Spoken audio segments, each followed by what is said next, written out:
Episode में दोस्तों हमने देखा था सवेरे सवेरे बाबा जी समीर से मिलने आते हैं। उनका लास्ट कन्वर्सेशन कुछ ऐसे था कि मैं समीर तुम्हें कुछ बताने आया हूँ, हिदायतें दे रहा हूँ। समीर बोलता है बोलिए बाबा जी कैसे आना हुआ, कुछ लेंगे? मैंने पहले ही आपको चाय की ना पाड़ दी है, मैं कुछ नहीं लेता। ठीक है बाबा जी बताइए कैसे आना हुआ। तुमको एक चीज ये बताने आया था कि जो 3-4 दिन से तुम्हारे संग जो हादसा हो रहा है उसके बारे में थोड़ा संभल के रहो, कुछ अनहोनी ना हो जाए तुम्हारे साथ। मेरा कहने का मतलब यह है। समीर बोलता है बाबा देखो ऐसा है, फॉरेस्ट रेंजर हूँ, जंगल में अनहोनियों से मेरा और कुछ नौचाही घटनाओं से हमेशा रिश्ता रहा, इसलिए वो चिंता आप मत करिए, और कुछ हो तो बताइए। मतलब बस यही कहने आया था कि उस लड़की से दूर रहना, ज्यादा बातचीत मत करो और निकल लो वहां से, मुझे कुछ अच्छा नहीं लग रहा है। ठीक है बाबा जी कोई बात नहीं, आप आए मुझे अच्छा लगा, आपने मेरी फिक्र की उसमें भी मुझे अच्छा लगा। ठीक है समीर मैं निकलता हूँ।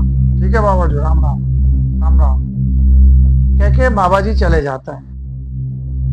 अब चूंकि आपको याद होगा इसकी एक रात पहले आकाश ने ये कहा था कि मैं साहब आपसे सुबह मिलने आऊंगा।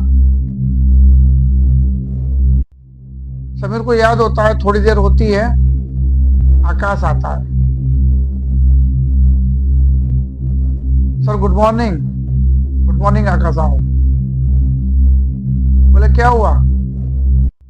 कुछ नहीं बाबा जी आए थे, हिदायत दे के चले गए, तो साहब उनसे रास्ता ही पूछ लेते, किससे निकलने का कोई रास्ता है? अगर अगर अगर आपको ऐसा लगता है कि उस लड़की से आपको खतरा है या जो भी है, जो 3-4 रोज से ये इंसिडेंट हो रहा है, बात ही कर लेते हैं। आए थे तो बोले मैंने आकाश उचित नहीं समझा बात करना, होता तो खुद ही बोल देते हैं। बोले चलो निकल चलते हैं दोनों जीप में अपने दौरे पे। क्या देखते हैं कि काल भैरव के मंदिर में बाबा जी को जाते देखा, तो ये वहां पे रुक गए, काल भैरव के मंदिर में रुक जाते हैं, रुक जाते और बाबा जी से मिलने जाते हैं। कि समीर को भी ऐसा लगता है एक बार कि बाबा जी कुछ हो सकता है हिदायत तो देखे, लेकिन और कुछ भी मतलब रास्ता जानते हो इस चीज का, बात करने में क्या हर्ज है। गाड़ी से उतरते हैं,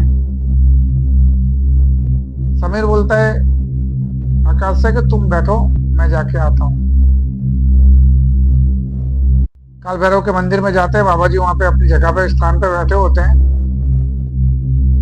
समीर बोलता है कि बाबा जी मुझे एक बात करनी थी आपसे, अगर आप सही में कोई उपाय जानते हो तो बताइए। समीर उपाय तो है, उसके लिए तुमको मेरी कुटिया पे आना पड़ेगा, मैं सोच के बताता हूँ। ऐसा है तो आप दौरा करके आओ, शाम को लौटते हो मुझसे मिलो, तब तक मैं सोच के बताता हूँ क्या उपाय करना है, और जो भी उपाय करेंगे बिल्कुल ठीक ठाक रहेगा और आप सेफ रहेंगे। ठीक है बाबा जी शाम को मिलते हैं। ना कह के आकाश और समीर निकल जाते हैं, दौरे पे जाते हैं आगे। दोपहर को ऑफिस चले जाते हैं, शाम को लौटते हुए फिर काल भैरव के मंदिर में आते हैं। यहाँ पे समीर को ऐसा लगता है कि आज पूछूं क्या नहीं पूछूं, कि बाबा जी कुछ जानते भी है कि ऐसे, चलो बात तो करके देखते आगे। बाबा जी राम राम राम राम। आपने कहा था शाम को मिलते हुए जाना, इसलिए मैं आया हूँ।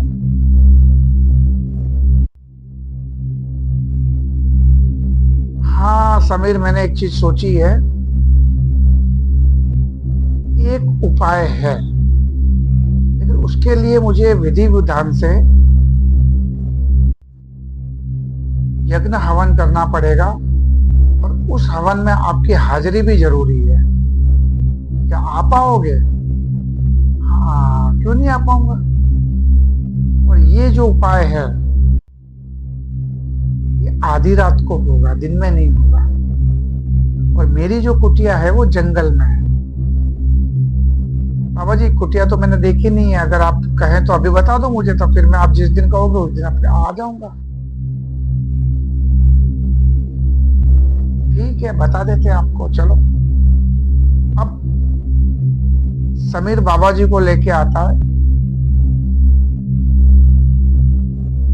गाड़ी में बैठते हैं तीनों, उसी झील के किनारे किनारे गाड़ी चलाते। सामने एक बियावान सी जगह होती है जहाँ पे जंगल ज्यादा गहरा होता है। उसके बीच में एक छोटी सी कुटिया बनी होती है, आगे 10-20 फुट का चौगान रहता है। बोले बस यही मेरी जगह है, मैं बताऊं उस दिन आप आ जाना। बोले बाबा जी बता दो, अगर करना ही है तो फिर जल्दी ही कर लो। बोले बैठो, बताता हूँ। आज है 11। एक काम करो, पूनम के दिन आ जाओ। बोले बाबा मुझे तो ऐसा लगा कि आप अमावस बोलोगे। बोले नहीं, कुछ विधि विधान और कुछ तंत्रोक्त क्रियाएं पूनम को भी होती है। अब पूनम के दिन रात को आ जाइए। कितने बजे? 12, 12:30 बजे आप आओगे? हाँ बाबा जी आ जाऊंगा, जंगल तो हमारा ही इलाका है, हमें कौन रोकेगा। ठीक है तो आओ फिर रात को। ये दोनों निकल जाते हैं वहां से जीप से। आकाश एक चीज बोलता है कि साहब अगर बुरा नहीं मानो, कहीं पे रुकते थोड़ी बातें करते हैं, मेरे को कुछ अजीब सा लग रहा है। बोले क्या अजीब सा लग रहा है? इतना तो क्लियर है सब, इन्हें अपनी कुटिया बता दी, रिचुअल्स भी तो परफॉर्म कर रहे हैं, तो वो सब तो ठीक है। मैं चाहता हूं साहब कि मैं भी आप उस दिन आऊं, लेकिन वो बाबा जी मानेंगे नहीं। बोले कोई बात नहीं, मैं ऐसा करता हूं, छुप के रहूंगा, अगर कोई ऊंच नीच होती है तो मैं आ जाऊंगा। ठीक है आकाश, ऐसा कर लो, इसमें तो कोई दिक्कत नजर नहीं आ रही है मुझे। बिल्कुल ऐसा ही करते हैं, मुझे भी थोड़ा ऐसा लग रहा है, तो आपकी ये बात से मैं सहमत हूँ। तुम आ ही जाना रात को पूनम के दिन, और अगर हो सके तो देख लो, और भी कोई पंडितों से पूछ लो, कोई सेफ्टी वेफ्टी के लिए कुछ जो भी है मत करो। हाँ साहब उसकी चिंता मत करो, मैं आ जाऊंगा। इतना कह के दोनों अलग होते हैं। अब क्या होता है कि ये 3 दिनों में जो गैप होती है,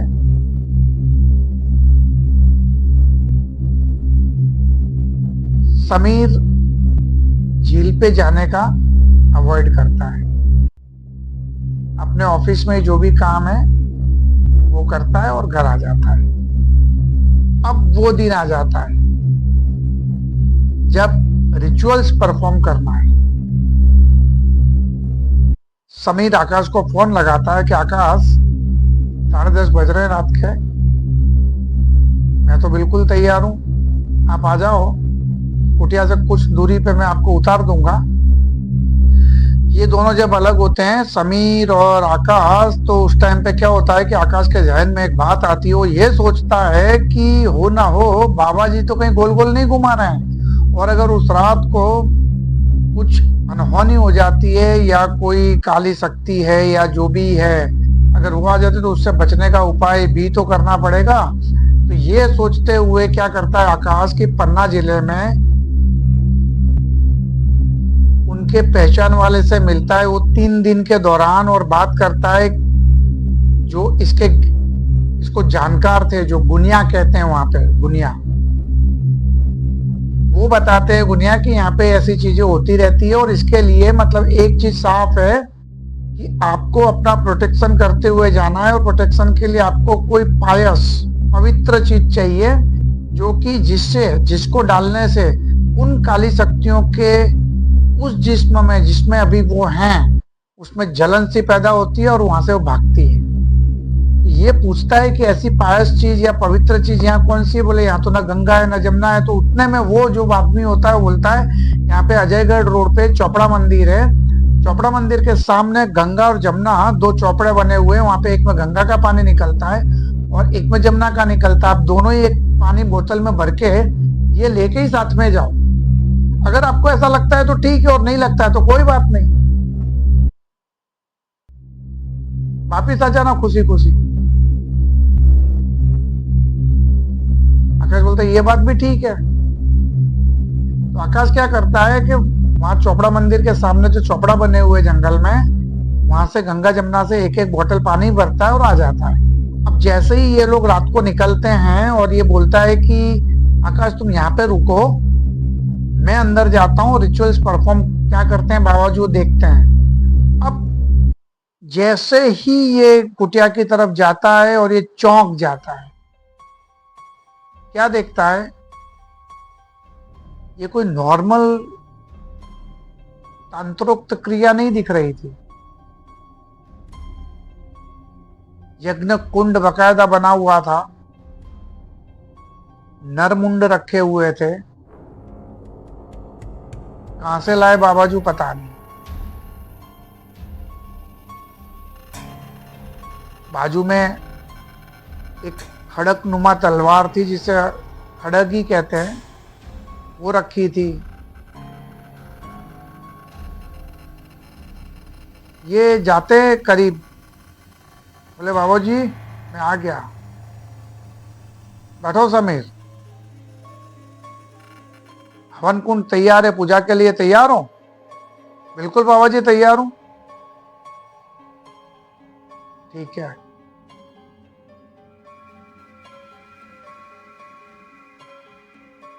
चालू करते हैं? हाँ चालू करते हैं बिल्कुल।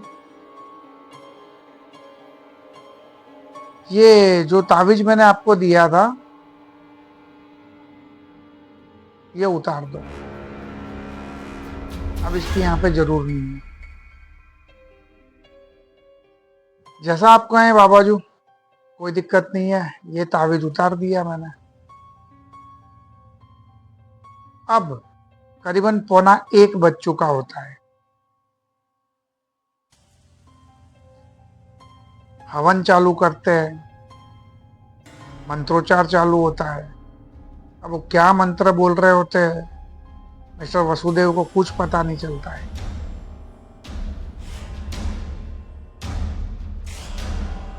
अचानक वहां पे किसी लड़की का अट्टहास सुनाई देता है, जैसे कोई लड़की हंस रही हो जोर जोर से। समीर इर्द गिर्द देखता है, को कोई नजर नहीं आता है। ये सोचता है आखिर ये माजरा क्या है, यहाँ पे हवन चल रहा है। वो पीछे मुड़ के देखता है, पीछे से अट्टहास आ रही होती लड़की के हंसने की, लेकिन उस अट्टहास में उसको एक चीज ये समझ में आती है कि जो हंसी है इसमें कहीं ना कहीं कोई क्रूएलिटी छुपी हुई है, कुछ नेगेटिविटी है। और जैसे ही वो पलटता है यज्ञ कुंड की तरफ, देख के उसके होश उड़ जाते हैं। उसको ऐसा लगता है कि ये क्या देख रहा हूं मैं, सामने लालिमा खड़ी होती है, बाबाजू होते ही नहीं।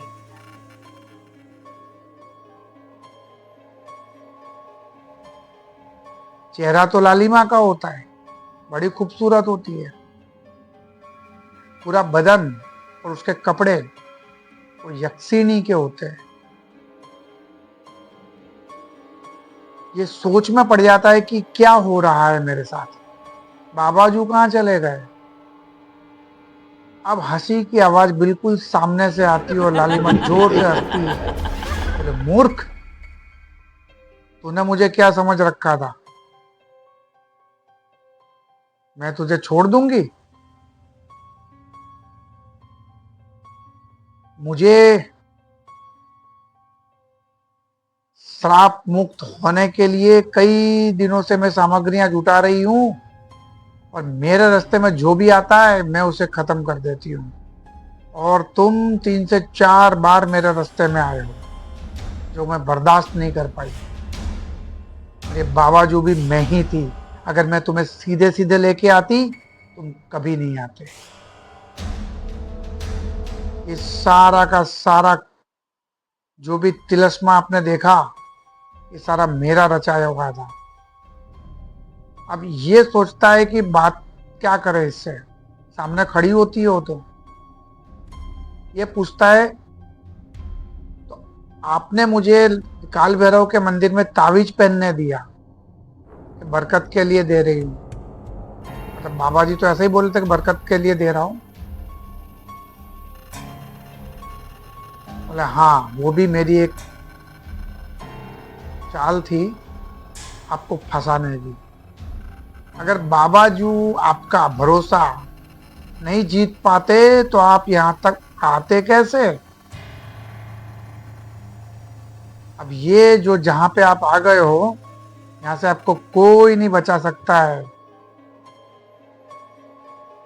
तुमने बहुत बड़ी गलती ये की थी कि मेरे को उस दिन भी टोका और टोकते ही चले गए। और आप जानते नहीं हो कि ये मेरा अंतिम पड़ाव था। यहाँ पे कई ऑफिसर आके चले गए, आज तक मेरे को किसी ने टोका नहीं है। मैं सभी को देखती हूँ, लेकिन तुम कुछ ज्यादा ही इसमें अति कर दी। इतने में क्या करती है वो यक्षिणी जो होती है, वो खड़ग उठाती है और इसके गले पे वार करने जाती है कि अब तू गया। ये सब चीजें पीछे आकाश देख रहा होता है। हिम्मत तो उसकी भी नहीं होती है, वो भी क्या करे क्या ना करे उस स्थिति में होता है। सोचता है कि अगर मैंने कुछ नहीं किया तो सबको ऐसा लगेगा इनकी तो मृत्यु निश्चित है आज, ये तो गए। ये मैं कहता था साहब से कि बाबा जी के ज्यादा भरोसा मत रखो। ये चलो जो भी हुआ अभी इसमें से निकलने की कोशिश करते हैं। वो जो 2 बोतल लाया था, आकाश दौड़ता है और जैसे ही वो गर्दन पे वार करने के लिए वो बढ़ती है दक्षिणी, ये दोनों बोतल उस पर खाली कर देता है। बोले इस पार या उस पार। जैसे ही बोतल खाली करता है, एक अजीबो गरीब खामोशी सी छा जाती है पूरे वातावरण में, एटमॉस्फेयर में। जो लालिमा कहो कि यक्षिणी कहो, जो इतने गुस्से में थी, वो एकदम शांत खड़ी थी और उससे कुछ कहते ही नहीं बन रहा था। और धीमे धीमे क्या देखते हैं ये लोग कि वो ओझल होती जा रही है। ये बोलता है कि साहब अभी उसका जो होना हो, अपन तो यहाँ से निकलो, अभी यहाँ पे रुकने का कोई मतलब नहीं है। वो ओझल हो कि कुछ भी हो, आइंदा से एक चीज नक्की करना कि ऐसे कोई भी लफड़े में या ऐसी कोई भी बातचीत में कुछ भी अपन को पढ़ना नहीं है। ये मुझे पूरा का पूरा जो अभी तक हमने ये सोचा था कि ये क्या माजरा है, आज अपन को नजर में आ गया। अपन बच के चलो और निकलो यहाँ से, और घर पे जाके हवन वगैरह करवाते हैं किसी अच्छे पंडित को बुला के, तो इन चीजों से हम दूर रहें। बोले थैंक यू आकाश, आज बच गए। और तुमने सही बोला था कि मैं तुम्हारे साथ चलता हूँ साहब, नहीं तो अकेले तो आप क्या करोगे। अगर आज मैं अकेला होता इसने मेरी गर्दन काट देनी थी। और मैं तो उसी टाइम पे भौचक्का सा रह गया था कि जब देखा कि मैंने बाबाजू गायब पीछे पलट के, ये खड़ी है। मेरे को मानो कि मतलब मेरी सोच खत्म, सब कुछ खत्म। मैं सोच नहीं पा रहा था कि मैं करूं क्या अब। और इतने अंधेरा, ये सब माहौल देख के आदमी घबरा जाता है। अब ये दोनों जीप में बैठते हैं, रात के करीबन 3 साढ़े 3 बजे होते हैं, अपने अपने घर जाते हैं।